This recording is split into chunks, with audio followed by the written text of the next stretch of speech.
Julie looked at the pregnant, disabled woman in seat 14C and saw an easy target. She saw a burden she could mock to impress the first-class passengers. "Moving you is a headache," Julie hissed, her voice echoing through the silent cabin. "Maybe people like you just shouldn't fly." Elena sat in silence, tears streaming down her face, clutching her stomach and praying for the flight to end. She didn't argue. She didn't fight back. Around her, passengers held up phones, recording her humiliation for views. But Julie made one fatal mistake. She didn't see the wedding ring on Elena's finger. She didn't know that at the gate, a fleet of black SUVs was already idling. She didn't know that the nobody she just humiliated was the heartbeat of the most powerful mafia empire in the country. And most importantly, she didn't know that Marco was waiting. And Marco? He doesn't forgive, he doesn't forget, and he definitely doesn't let anyone touch his queen. By the time this plane touches the tarmac, Julie won't just lose her job, she'll lose her freedom. Before the silk sheets, the bulletproof glass, and the cold weight of the crown, there was only the concrete of the North Side and a promise made in the back of a beat-up Chevy. Elena hadn't fallen in love with a Don, she had fallen in love with a boy named Marco, who had nothing but a sharp mind and a hunger for a life that didn't involve sweeping up sawdust in his father's shop. In those early, desperate years, Elena was the heartbeat of his operation. While other women sought the limelight, she sat in dimly lit kitchens, balancing ledgers that tracked every dime of their growing influence. She was his strategist, his confidant, and his courage. When rival families tried to squeeze Marco out, it was Elena who stayed awake at 3 a.m., mapping out the supply routes and identifying the weak links in their enemies' chains. She didn't just stand by him, she built the foundation he stood upon. They were a team, a lethal, inseparable force. Marco provided the muscle and the charisma, but Elena provided the vision. She was the one who suggested they move into legitimate shipping, the move that eventually gave them the cover to become the untouchable titans they were today. Marco used to joke that he was the sword, but she was the hand that swung it. He treated her with a reverence that bordered on the religious, knowing that without her loyalty, he would have been just another name carved into a tombstone before he turned 21. Every brick of the Empire of the Dawn was laid with the sweat and sacrifice they shared as high school sweethearts. They had survived poverty, street wars, and betrayal. Marco had looked into her eyes 1,000 times and told her that as long as they had each other, the world belonged to them. But as Elena sat in that cramped airplane seat years later, feeling the sting of Julie's insults and the weight of a body that no longer obeyed her, that golden era felt like a lifetime ago. The woman who once commanded the respect of the city's most dangerous men was now being treated like a broken piece of furniture. She looked down at the simple gold band on her finger, the same one Marco had placed there when they had nothing, and closed her eyes. She knew the man waiting for her at the gate still saw the queen of the underworld. Now, the rest of the world was about to find out what happened when you disrespected a queen. The neon lights of the city blurred into long, jagged streaks of gold and crimson as the luxury sedan roared down the coastal highway. Inside, the air was thick with the scent of expensive cologne and the electric hum of victory. Marco's hand gripped the steering wheel, his knuckles white, but his face wore the triumphant grin of a man who had finally conquered the underworld. They were celebrating a breakthrough that would change their lives forever, the kind of power they had only dreamed of as high school sweethearts. Elena sat beside him, her laughter echoing against the leather interior, her hand resting gently on his arm. She had been his anchor, his strategist, and his heart when he was nothing but a street soldier with a pocket full of broken dreams. "We did it, Elena," Marco shouted over the roar of the engine, his eyes momentarily drifting from the asphalt to the woman who had sacrificed everything for his rise. But in that split second of distraction, the world shattered. The screech of tires was the last thing Elena heard before the bone-jarring impact. Glass exploded like a million falling stars, and the smell of burning rubber and gasoline filled the air. The car rolled, a violent, metallic somersault that felt like it would never end. When the silence finally returned, it was heavy and suffocating. Marco crawled from the wreckage with nothing but minor scratches and a soul stained by the realization of what he had done. He scrambled to the passenger side, his voice cracking as he pulled Elena from the twisted steel. Her eyes were open, staring at the moonlit sky, but she couldn't feel the gravel beneath her or the warmth of his hands. The doctor's words in the sterile, white hallway of the hospital were colder than the accident itself. The damage to her spinal cord was permanent. Elena, the woman who had walked beside him through the fires of gang wars and betrayal, would never walk again. In the dimly lit hospital room, Marco knelt by her bed, his head bowed in a rare display of total brokenness.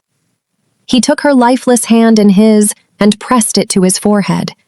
The guilt was a weight he knew he would carry to his grave, but his voice was steady when he made the vow.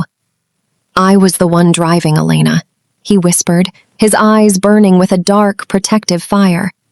"But from this moment on, I will be your legs. I will be your shield. I will build a world where you never have to look up at anyone. I swear on my life and the empire we built that no one will ever make you feel small. You are my queen, and the world will bow to you, or I will burn it to the ground."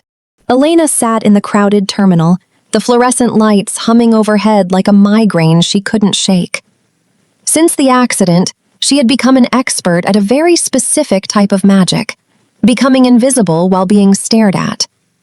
At 32, she was carrying Marco's child, a miracle that brought her joy but also a physical toll she hadn't anticipated.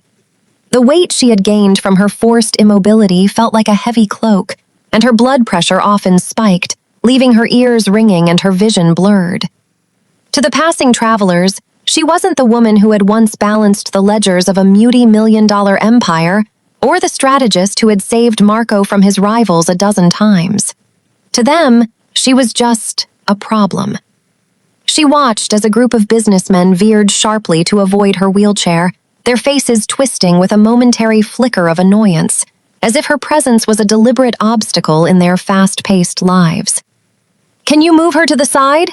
an airport staff member called out to a porter, speaking about Elena as if she were a piece of misplaced luggage. "She's blocking the flow for the regular passengers." Elena gripped the armrests of her chair, her knuckles white. The cold reality of her life now was that her worth seemed tied to her mobility. Every sigh from a ticket agent, every eye roll from a security guard when they had to perform a manual pat-down felt like a needle prick to her soul. She struggled with hypertension and the crushing weight of depression, wondering if Marco, the man who walked with the grace of a panther and the power of a king, secretly felt the same disgust the world showed her. She looked down at her swollen ankles and the loose maternity dress that hid her trembling frame. She felt like a ghost haunting her own life. She had built a throne for her husband, yet here she was, being treated like a flight risk because she needed a few extra minutes to board. The stigmatization was a slow poison. It told her she was a burden, that she was demanding, and that her social status had vanished the moment her spine snapped. As she waited for the boarding call for seat 14C, she touched the small bump of her stomach. "Don't listen to them," she whispered to the life growing inside her. "Your father is waiting. We just have to survive this flight." She didn't know then that the flight would be a gauntlet of cruelty, or that the regular passengers would soon witness a level of power they couldn't possibly imagine. For now, she was just the invisible passenger, enduring the cold stares and the whispered insults, unaware that the shadow of the mafia boss was already stretching across the tarmac to claim her. The cabin pressure hadn't even stabilized before Julie's eyes locked onto seat 14C with a predator's precision. She adjusted her red neck scarf, her heels clicking like a metronome of impending doom against the aisle floor. Elena sat huddled in the confined space, her breathing shallow, her hands protectively cradling her pregnant belly. She felt the weight of the stares from the first-class passengers, the elite who looked at her wheelchair in the galley as if it were a piece of unsightly trash. "Is there a problem here?" Julie's voice didn't carry concern, It carried a sharp, jagged edge. She didn't look at Elena's face. She looked at the bulk of her maternity dress and the medical tags on her arm. Elena looked up, her eyes brimming with a soft, weary hope. "I'm so sorry, I just need a bit of help adjusting the seat. The pressure is making my legs swell, and with the baby—" "The baby?" Julie interrupted, a mocking smirk dancing on her lips. She leaned in close, the scent of expensive perfume and cold malice surrounding Elena. "You know, this isn't a cargo plane. We have a standard to uphold in this cabin, and frankly, moving you is a headache for the entire crew. You're a flight risk, honey. If we have an emergency, you're not a passenger. You're a roadblock." The passenger in 14B snickered, pulling out a smartphone to capture the drama. Elena felt the heat of humiliation crawl up her neck. "I have my medical clearance," she whispered, her voice trembling. "My husband, he made sure everything was cleared with the airline." "Your husband?" Julie let out a dry, theatrical laugh. She reached into her pocket and pulled out a boarding document Elena had handed over earlier. With a slow, deliberate motion, Julie pulled a heavy red stamp from her apron. Thump. The word "denied" appeared in bleeding red ink across the paper. "I'm marking your assistance request as unfeasible," Julie announced loudly, making sure the rows behind them could hear every word. "In fact, I should have the pilot radio ahead. Passengers of your magnitude really should consider private transport, or perhaps just staying home." She leaned closer, her voice a lethal whisper that didn't reach the recording phones. "You don't belong here, sweetie. Look at you. You're a mess. Do you really think anyone is waiting at the gate for this?" Julie straightened her uniform, tucked the "denied" slip into Elena's shaking hand, and walked away with a triumphant swing of her hips. Elena stared at the red ink, the paper fluttering against her pregnant stomach. She felt small, broken, and utterly alone at 30,000 feet. She didn't know that every insult Julie uttered was being recorded not just by passengers, but by a silent, encrypted link Marco had installed in her medical jewelry. Julie thought she was the queen of the sky. She had no idea she was currently auditioning for her own funeral. The cabin pressure was nothing compared to the suffocating weight of the humiliation pressing down on Elena's chest. For 3 hours, she had tried to shrink herself, to become invisible in the oversized seat that felt like a cage. But her body was betraying her. The pregnancy, combined with the rising blood pressure from her hypertension, had sent a sharp, cramping pain through her abdomen that made her break out in a cold sweat. She needed to reach the restroom, not just for relief, but to check on the life growing inside her, the only miracle she and Marco had left. With a trembling hand, she pressed the call button. The chime felt like a death knell. Julie appeared, but she didn't walk. She strutted, her heels clicking against the floor like a countdown. She didn't offer a smile. Instead, she leaned over Elena, her shadow casting a dark shroud over the pregnant woman's lap. I need help reaching the restroom," Elena whispered, her voice cracking. "Please, the pain. I think something is wrong." Julie didn't move a muscle to help. Instead, she let out a sharp, jagged laugh that cut through the low hum of the engines. "Are you serious?" Julie asked, her voice projected loudly enough to make the passengers in the surrounding rows peel their eyes away from their screens. "Look at the size of you! Do you have any idea what it takes to maneuver that chair through this aisle? I'm a flight attendant, not a weightlifter." Elena's face burned a deep, painful crimson. "Please," she sobbed. "I'm pregnant. I'm in pain." "Then you should have stayed home," Julie snapped, crossing her arms. She turned to a group of businessmen in the next row, rolling her eyes. "Can you believe the entitlement? She expects me to break my back because she couldn't manage her own health. It's a headache for the crew and a flight risk for everyone else." A few passengers snickered, while others looked away, too uncomfortable to intervene. Julie leaned in closer, her face inches from Elena's. "You're a liability, honey. If you can't control your own body, don't expect the world to stop for you. Just sit there and stay quiet. We'll be on the ground soon enough, and then you can be someone else's problem." As Julie turned her back and walked away, Elena felt a tear drop onto her protruding stomach. She felt subhuman, a discarded object left to suffer in plain sight. She closed her eyes, clutching the small gold crucifix around her neck, a gift from Marco.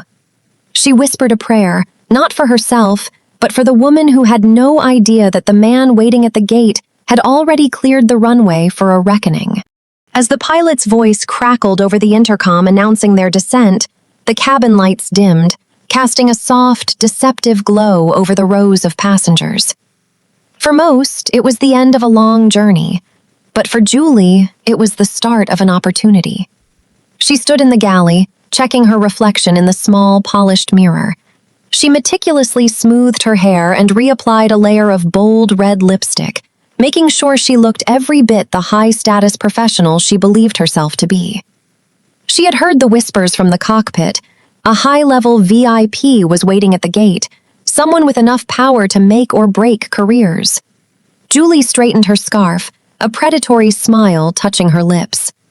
She imagined a handsome billionaire or a government official who would notice her poise and perhaps offer her a way out of commercial flight and into the world of private luxury. A few rows away, Elena sat in the dark, her hands still trembling against the swell of her pregnant belly. The humiliation of the flight had left her hollow. Every time she closed her eyes, she heard Julie's piercing laughter and the whispered insults about her weight and her wheelchair. The physical pain in her back was a dull roar, but the sting of being treated like a broken object was sharper. She looked out the window at the city lights rising to meet them, feeling smaller than she ever had in her life. She felt like a burden, just as Julie had said, a flight risk, a headache, a woman who had once built an empire but was now reduced to tears by a stranger in a blue uniform. As the wheels hit the tarmac with a heavy thud, the tension in the cabin shifted. Julie began her final walkthrough, her heels clicking rhythmically like a countdown. When she passed seat 14C, she didn't even look at Elena. She simply tapped the armrest with a sharp fingernail. "Don't get up until everyone else is off," Julie commanded, her voice cold and transactional. "We'll get to you when we have the time. Try not to be more of a nuisance than you already are." The plane taxied toward the gate, but something was different. Usually, the airport ground crew moved with a casual pace, but today, the runway was lined with black SUVs, their engines idling in a low, vibrating hum that could be felt through the floor of the aircraft. Julie peered through the porthole of the main exit, her heart racing with excitement. She saw the men in tailored suits standing in a perfect, intimidating line at the end of the jet bridge. She assumed they were there for her VIP. She took one last deep breath, adjusted her posture, and gripped the lever of the door. She was ready to impress the most powerful man in the city. She had no idea that the storm had already arrived, and she was the one standing directly in its path. The hiss of the cabin door depressurizing sounded like a final warning, but Julie was too busy adjusting her red neck scarf and flashing a practiced predatory smile to notice. She brushed past Elena's wheelchair, nearly clipping the pregnant woman's foot as she moved to be the first to greet the VIPs. "Finally," Julie whispered under her breath, "some real people to deal with." She expected the usual bustle of the jet bridge, the ground crew shouting, the distant hum of the terminal. Instead, as the heavy door swung open, she was met with a silence so absolute it felt heavy. The jet bridge wasn't empty. It was lined on both sides by men who looked like they were carved from granite. 12 of them, dressed in sharp, charcoal black luxury suits, stood with their hands folded in front of them, their eyes obscured by dark lenses. They didn't move. They didn't blink. They stood like a gauntlet of shadows leading toward the terminal. Julie's smile faltered, her hand freezing on the door handle. The air in the narrow tunnel was freezing, carrying the scent of expensive cologne and cold ozone. At the very end of the line stood a man who made the world around him seem small. Marco. He didn't need a uniform to project authority. His presence alone commanded the oxygen in the room. He stood with his jacket unbuttoned, the golden sunset through the terminal glass casting a terrifying, angelic halo around his broad shoulders. "Sir," Julie stammered, her voice suddenly high and thin. "Welcome. We had a difficult flight, but I've cleared the way for you."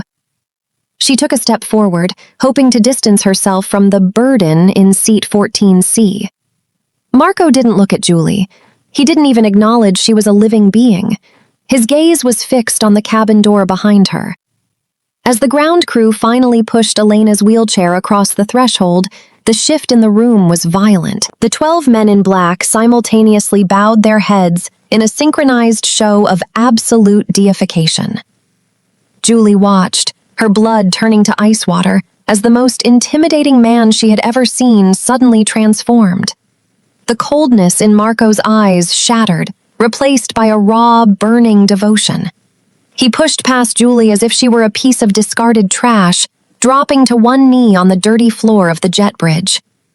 "Elena," he whispered, his voice a low growl of heartbreak and rage. He took her trembling hands in his, hands that Julie had mocked just an hour ago, and kissed her knuckles. When he looked up and saw the tear stains on his wife's cheeks, and the way she instinctively recoiled from the sight of Julie, the jet bridge grew even colder. Marco stood up slowly, turning his head to fix Julie with a look that promised a very long, very painful reckoning. Julie finally realized she wasn't looking at a VIP. She was looking at a judge, a jury, and an executioner. The air in the VIP terminal was thick with a silence so heavy it felt like it was crushing the oxygen out of the room. Julie stood frozen, her knees shaking violently beneath her polished navy skirt. Just minutes ago, she had been a queen in her own mind, mocking a useless woman in a wheelchair. Now she was staring into the eyes of Marco, a man whose name was whispered in fear from the docks to the high-rises, and those eyes were as cold as a shallow grave.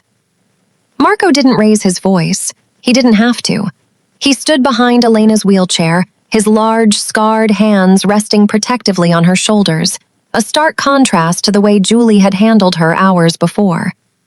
With a flick of his wrist, one of the suited men behind him stepped forward and tossed a thick manila folder onto the marble floor. It skidded to a halt at Julie's feet. "Pick it up," Marco commanded. The words were quiet, but they carried the weight of a death sentence. With trembling fingers, Julie reached down. As the folder spilled open, her heart stopped. There were grainy photographs of her in the crew lounge, slipping small, vacuum-sealed packages into the lining of her carry-on. There were bank statements showing offshore deposits that no flight attendant's salary could ever justify. Marco's reach didn't stop at the city gates. He owned the very air she flew through.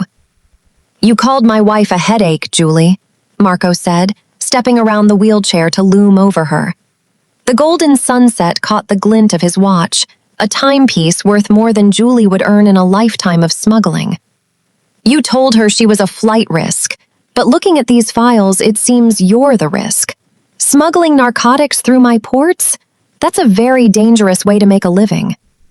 Julie's face drained of all color. She tried to speak, to beg, to offer an excuse, but her throat was bone dry.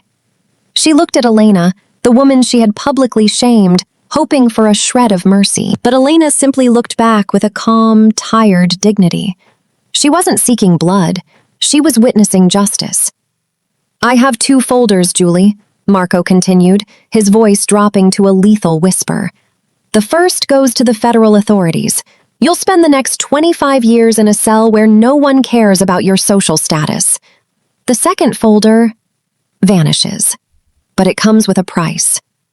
He leaned in closer, his shadow swallowing her whole. "My wife is going to travel the world. She is going to bring hope to those who have none. And she needs someone to ensure her flight is perfect. Someone to scrub the floors until they shine. Someone to massage her feet when they ache. And someone to ensure that every single one of her needs is met with a smile. You wanted to be a flight attendant, Julie. Now you're going to learn what real service looks like."